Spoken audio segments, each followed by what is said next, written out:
So hello, I've got Darren Elsom with me today from Trunk Networks, which is a company based in Uckfield, along with his partner, Drew. They've been running this business for a little while. I'm going to be asking Darren about what it is he does and why he does it. So firstly, Darren, thank you for joining us on the call. No problem. Thank you, Gavin. Good morning. Good morning, and tell us a little bit about Trunk Networks and particularly how you got started. Yeah, of course. So we actually started around 2011, and that was Trunk Networks was the coming together of two existing businesses. I was running a IT support company with a focus around cloud-centric solutions, hosted desktops. Drew was already running a virtual ISP. And we got together with the dream of creating or continue to create cloud-centric solutions, and we've expanded the business to be very much ISP focused. We run our own core network. So yeah, that's where we are in terms of how the business was born and what we do at the moment. So lots of cloud services, everything driven by the cloud. You play in a space, though, don't you, where there's some really big players in the market. How do you distinguish yourselves from them? It's really, one of the things that we can't do is get into a race to the bottom in terms of prices. So we don't ever compete on price. We differentiate ourselves by providing a fantastic service. We provide a great product. We've got great engineers to underpin the great products that we provide. Our core network really is second to none. It is very reliant, very robust, very redundant.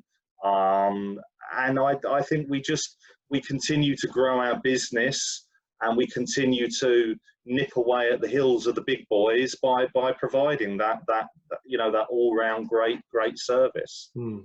It must have been really interesting times for you lately, because with so many people being furloughed or working from home and businesses sort of decamping.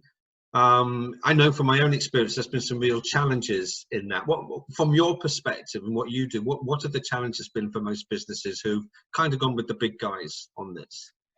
I suppose the biggest challenge for most people is actually that move from that office environment to that home environment, and making sure that they continue to service their clients properly from home.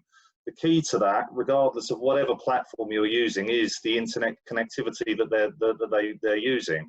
So one of the things that we've seen where you've got lots of people who have been using, and I use the word cheaper broadband products from some of the big boys, we've seen an increase in our broadband connectivity, because people have found that working from home, seriously working from home, hasn't been effective as they'd wanted, because the broadband connection that they've got from a cheaper supplier hasn't been good enough. So that's been the challenge for a lot of people, and access to data and that sort of thing. So there are solutions that we've provided for a long time that can help people in very many different ways to be able to work properly, consistently from any location. So you must have some frustrations there. I mean, when people are moved from home, the big guys obviously make some promises on speed. I've fallen victim to one of those. I'm not going to name the company and give them free publicity. But from your point of view, technically, of course, you can see what the challenge is. But why is it, for example, that these great speeds are being promised, but they're not perhaps being delivered, or they're not enough for people that have moved so much of their work online? I think the nature, one of the problems that we've got with the ISP industry in general is it hasn't got a very good reputation, and I have to say that has been driven by the big boys with misleading marketing campaigns that we've all seen on TV, where they promise you the earth and then they caveat it with the small print that says, as long as you live within 3 meters of the local BT exchange, for example. So one of the exactly, and one of the frustrating things for us as a business that absolutely wants to deliver a first-class service to every customer is that you're kind of clouded or shrouded by that misleading information, and the industry in general, including us. There's a lot of mistrust. The big boys, it has to be said, and without naming names, they don't care because they just churn their customers. You know, we have a very, very low turnover in customers because we provide a great service and we provide a great product. But the bigger boys, I suppose it's a lot like a lot of things in life.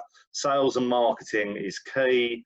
They churn, and yeah, it's a huge problem. But what I'm hearing from you, and I think this is an interesting point, is that it's value that is most important in your business. It's making sure that your customers get good value service and that you're able to keep your promises to them. Yeah, so, absolutely. Go on. Absolutely. I think it's very important. I think for me, and this comes back to the race to the bottom in terms of prices, there is no point providing any product.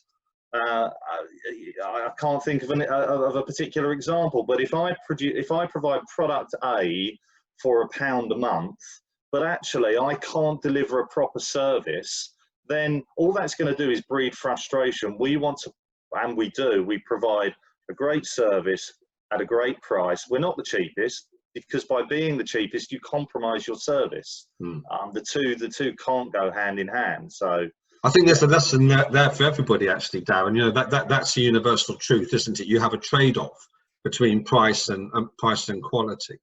absolutely. Can I ask you a question about what is it that you're really passionate about in your business? What is it that you enjoy most about what you do?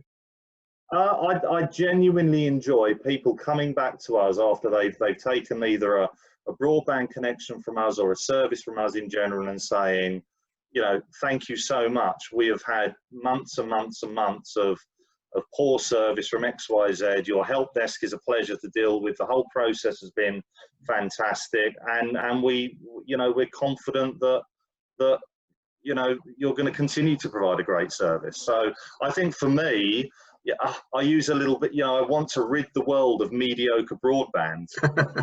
And you know, Drew is of the same mindset as well. There is no reason, you know, we have to appreciate the fact that in this country there are many areas that can't get great connectivity, and I think actually where you live is a case in point.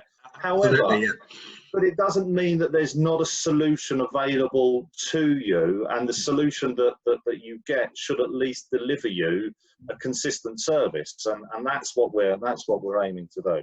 Fantastic. Well, look, I want to end this interview with a question, because I want to pull some advice out. So I think the question I'm going to ask you is, you know, if you could go back to your younger self when you started out the business, what advice would you want to give to yourself at that point? I would say, and this might sound a bit weird, I would say don't take it personally. Okay. And why would you say that? Because when you get into a business, and even now, you know, I've been doing this a while now, where you're so passionate about something, not everyone's going to be as passionate about your product or your service. Yeah. So if they say no, it isn't personal, and that's it. You know, don't try and change your business model. You can't please everyone. Just you know, keep going in the right direction. You'll be okay. Do you know what, Darren? I think that it's actually superb advice, and it can apply across so many different fields. We get so passionate about our own stuff that it's very hard not to take it personally. So good advice, and good advice yourself. Thank you for your time on the call today. Thank you. Wish you and Drew all the best for the future, and yes, keep growing, keep getting stronger. Great stuff. Thanks for your time, Gavin. Thank you.